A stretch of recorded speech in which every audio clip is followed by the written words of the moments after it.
ओम नमः शिवाय। दोस्तों, आपका हमारे चैनल पर स्वागत है। आज के इस कार्यक्रम में हम आपको जानकारी देने वाले हैं गुरु गोचर के प्रभाव के बारे में। जी हाँ, यदि आप धनु लग्न या धनु राशि के हैं तो आपके लिए यह कार्यक्रम बहुत ही महत्वपूर्ण और खास रहने वाला है, क्योंकि इस कार्यक्रम में हम आपको बताएंगे कि साल 2026 में देव गुरु बृहस्पति का कितना आशीर्वाद आपके साथ रहने वाला है। वह कौन सी 9 भविष्यवाणियां हैं जो निश्चित तौर पर आपके जीवन में घटित तो होने वाली हैं, विस्तार से इस वीडियो में हम चर्चा करेंगे।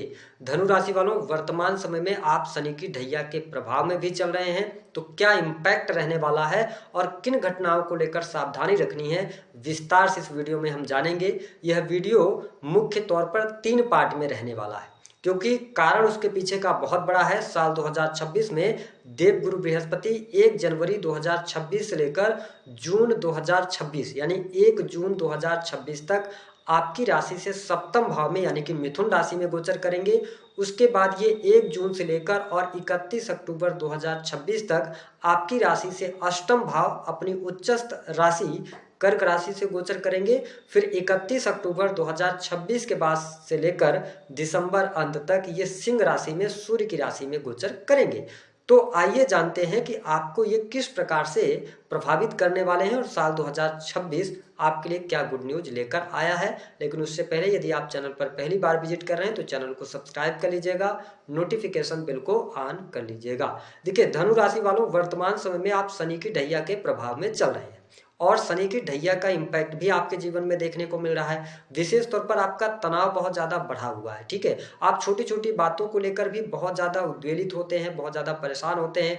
कार्य क्षेत्र में भी लगातार संघर्ष बना हुआ है। लेकिन मैं आपको स्पष्ट कर दूं कि साल 2026 जो है यह कुछ मामलों के लिए आपके लिए बहुत शानदार जाने वाला है।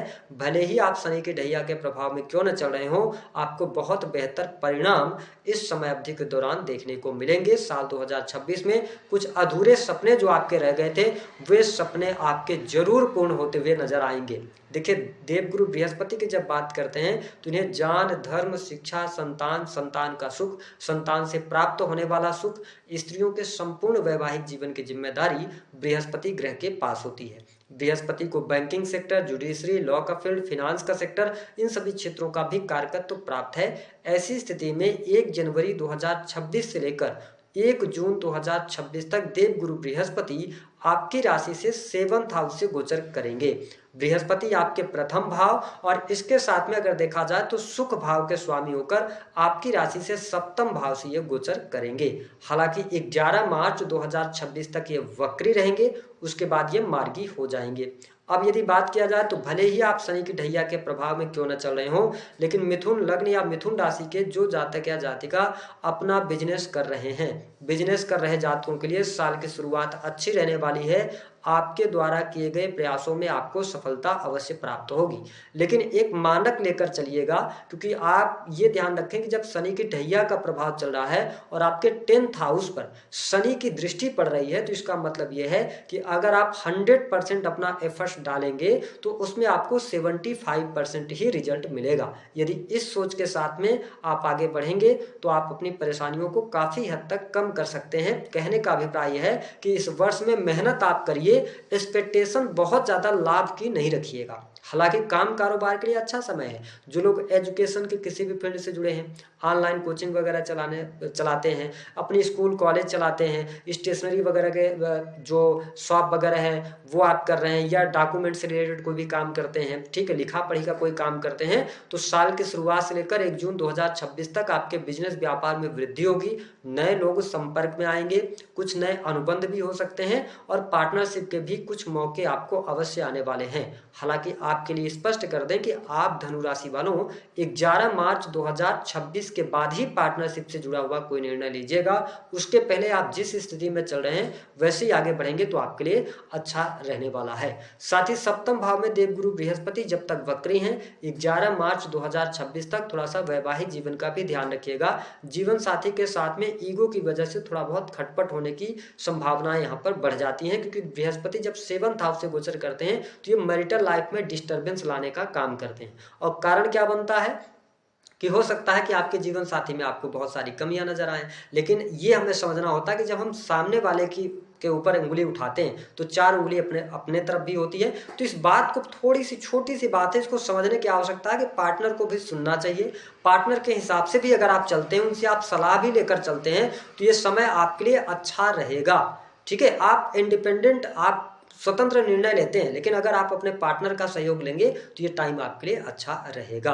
हालांकि दाम्पत्य जीवन में कोई ऐसी स्थिति नहीं बनती कि बहुत ज़्यादा दिक्कतें हो जाए, छोटी मोटी बातों को लेकर कहा सुनी होती रहने वाली है। इसके साथ ही 7th हाउस से जब देवगुरु बृहस्पति का गोचर हो रहा है तो जनवरी 2026 से लेकर 1 जून 2026 तक जो लोग अविवाहित हैं उनके विवाह करने का मौका बृहस्पति देव अवश्य प्रदान करेंगे। अविवाहितों का विवाह होने का योग, शादी विवाह आदि तय हो सकता है। ये स्थिति आपके लिए बढ़िया रहेगी। देवगुरु बृहस्पति की जो पंचम अमृतमय दृष्टि रहेगी, आपके लाभ भाव पर यह दृष्टि डालेंगे। निश्चित तौर पर यह समय आपकी इच्छा पूर्ति का होगा।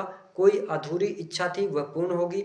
बड़े भाई बहनों के साथ में आपके संबंध अच्छे होंगे, आपके लाभ में वृद्धि होगी। रुका हुआ फंसा हुआ कहीं पर पैसा है तो ब्लेसिंग्स आपको 11th हाउस से रिलेटेड मिलेगी, यानी कि आपका रुका हुआ फंसा हुआ धन आपको प्राप्त हो सकता है। बड़े भाई बहनों के सहयोग से आपके जो कार्य हैं वह भी बन सकते हैं, और सामाजिक संगठनों के साथ में यदि आप जुड़े हैं, एनजीओ वगैरह चलाते हैं, तो अच्छा समय आपके लिए कहा जा सकता है। भले ही आप शनि के ढैया के प्रभाव में चल रहे हो, मैंने बताया कि जब 7th हाउस से देवगुरु बृहस्पति गोचर कर रहे हैं तो आपकी ये प्रथम भाव को देख रहे हैं, तो निश्चित तौर पर आप अपनी बुद्धि से, विवेक से चीज़ों को मैनेज कर ले जाएंगे। मान सम्मान भी आपका बढ़ेगा। ठीक है, अगर हेल्थ को लेकर कोई समस्या आ रही थी तो हेल्थ भी आपकी इंप्रूव होगी, स्वास्थ्य आपका अच्छा रहेगा, आत्मविश्वास बढ़ेगा। ठीक है, तो ये स्थिति बहुत बढ़िया रहने वाली है। अगर आप ऐसे किसी फील्ड से जुड़े हैं जो वाणी कंसल्टेंसी से भी जुड़ा हुआ है, तो जनवरी से लेकर जून तक का टाइम आपके लिए ओवरऑल स्थितियों के साथ में अच्छा है। साथ ही देवगुरु बृहस्पति की जो दृष्टि है, नवम दृष्टि, ये आपके 3rd हाउस को देखेंगे जहां पर राहुदेव ऑलरेडी विराजमान है। ऐसी स्थिति में आप देखें कि आपके साहस और पराक्रम में वृद्धि होगी। ठीक है, साथ ही जो लोग सेल्स का काम करते हैं, मार्केटिंग का काम करते हैं, कम्युनिकेशन से जुड़ा हुआ काम करते हैं, ठीक है, इसके अतिरिक्त टूर एंड ट्रेवल का काम करते हैं, या आपका कोई भी ऐसा कार्य क्षेत्र है जो कि छोटी छोटी यात्राओं से जुड़ा हुआ है, तो उसमें आपके लिए लाभकारी योग बनेंगे। ओवरऑल अगर देखा जाए तो धनु राशि वालों के लिए जब देवगुरु बृहस्पति 7th भाव से गोचर कर रहे हैं तो निश्चित तौर पर आपके लिए बिजनेस व्यापार में वृद्धि कराएंगे। हालांकि नौकरी पेशा जीवन भी ठीक ठाक स्थितियों के साथ में रहेगा। ठीक है, आपके लाभ में भी वृद्धि होगी, टूर एंड ट्रेवल के कार्यों से भी लाभ होगा। लेकिन इस समय में ये सदैव आपको ध्यान रखना, जो मैंने वीडियो के शुरुआत में बताया कि आप 100% अपना एफर्ट डालेंगे तो आपको 75 या 70% ही रिजल्ट मिलेगा। अगर इस सोच के साथ में आगे बढ़ेंगे तो आपके ऊपर निगेटिविटी हावी नहीं होगी। अगर आप बहुत ज्यादा एक्सपेक्टेशन रखेंगे तो फिर प्रॉब्लम होगी। अब देखिए, 1 जून 2026 के बाद देवगुरु बृहस्पति आपके अष्टम भाव से गोचर करेंगे। हालांकि ये उच्चस्थ अवस्था में रहेंगे, यानी कि कर्क राशि में रहेंगे, लेकिन अष्टम भाव कुंडली का अच्छा नहीं माना जाता है। और राशि के स्वामी और सुख भाव के स्वामी का अष्टम भाव में जाना कहीं ना कहीं से ये समय आपकी हेल्थ के लिए अच्छा नहीं रहेगा, क्योंकि शनि की ढैया के प्रभाव में चल रहे हैं आप। ऐसी स्थिति में आप देखेंगे कि शनि की जो दृष्टि का प्रभाव है, शनि की 10वीं दृष्टि आपके प्रथम भाव पर रहेगी, और देवगुरु बृहस्पति जब अष्टम भाव से गोचर करेंगे तो इस समय अवधि दौरान आपको थोड़ा सावधानी रखनी होगी। विशेष तौर पर अपने हेल्थ को लेकर चोट चपेट दुर्घटना ना हो, अपने लीवर को लेकर थोड़ा सा ध्यान रखिएगा। ठीक है, यहाँ पर हड्डियों की तकलीफ, जो लोग 35+ कर चुके हैं ना, उनके लिए शुरुआत तो अच्छी दिखाई दे रही है, लेकिन मिड का जो टाइम होगा, जब देवगुरु बृहस्पति की दृष्टि आपके प्रथम भाव से हटेगी और बृहस्पति पीड़ित अवस्था में आपके अष्टम भाव में जाएंगे, तो फिर ये कहीं ना कहीं से हेल्थ वाइज आपके लिए प्रॉब्लम्स दे सकते हैं इस समय अवधि के दौरान। यानी कि 1 जून से लेकर 31 अक्टूबर तक थोड़ा स्वास्थ्य का ध्यान रखिएगा। लेकिन ठीक इसके साथ साथ बृहस्पति जब अष्टम भाव में जा रहे हैं तो आपका इंटरेस्ट अकल्ट, एस्ट्रोलॉजी, ज्योतिष, तंत्र मंत्र में भी जागृत होगा। जो लोग किसी भी ऐसे फील्ड से जुड़े हैं जो कि रिसर्च का फील्ड है, शोध का कार्य है, इनकम टैक्स डिपार्टमेंट हो गया, या आप मार्केटिंग के कार्य क्षेत्र से जुड़े हैं, इंश्योरेंस पॉलिसी वगैरह बेचने का काम करते हैं, सीए वगैरह है, तो ये टाइम आपके लिए अच्छा है। इसमें बहुत अच्छी प्रगति आपको देखने को मिलेगी। ठीक है, अष्टम भाव से जुड़ा हुआ अगर आप काम कर रहे हैं, माइनिंग से जुड़े हुए हैं, तो इन सभी क्षेत्रों में आपको बहुत अच्छे बेनिफिट इस समय अवधि दौरान देखने को मिलेंगे। लेकिन हेल्थ आपकी ये डैमेज करेंगे, इस पर थोड़ा ध्यान दीजिएगा। साथ ही जब अष्टम भाव से देवगुरु बृहस्पति का गोचर होगा तो आपकी ये 12th हाउस को देखेंगे। देखिए, राशि के स्वामी का अष्टम भाव में जाना और शनि जैसा ग्रह 4th हाउस में होना और 12th हाउस पर बृहस्पति की उच्चस्थ बृहस्पति की दृष्टि पड़ना, यही वह टाइम होगा जब आपके लिए विदेश जाने के योग बनेंगे, विदेश यात्रा होगी। अगर आप विदेश जाना चाहते हैं तो इस समय अवधि के दौरान आप प्रयास करेंगे तो आपको सफलता मिलेगी। अगर आप ऑलरेडी विदेश में रह रहे हैं, परेशानियां चल रही हैं, तो 1 जून के बाद वो परेशानी दूर होगी, कार्यस्थल पर भी आपके मान सम्मान में भी वृद्धि होगी और काम में आपको स्थिरता भी प्राप्त होगी 1 जून से लेकर 31 अक्टूबर तक जो लोग विदेश से जुड़े हुए हैं। अगर आप विदेश से जुड़ा हुआ कोई काम करते हैं, इंपोर्ट एक्सपोर्ट का कार्य करते हैं, तो अच्छा रिजल्ट इस समय अवधि के दौरान आप प्राप्त कर पाएंगे। देखिए बृहस्पति की जो 7वीं दृष्टि रहेगी ये आपके सेकंड हाउस को देखेंगे, तो निश्चित तौर पर नीच की दृष्टि है, ध्यान रखिएगा। मकर राशि पर ये दृष्टि डाल रहे हो, मकर राशि में आके बृहस्पति नीच के हो जाते हैं।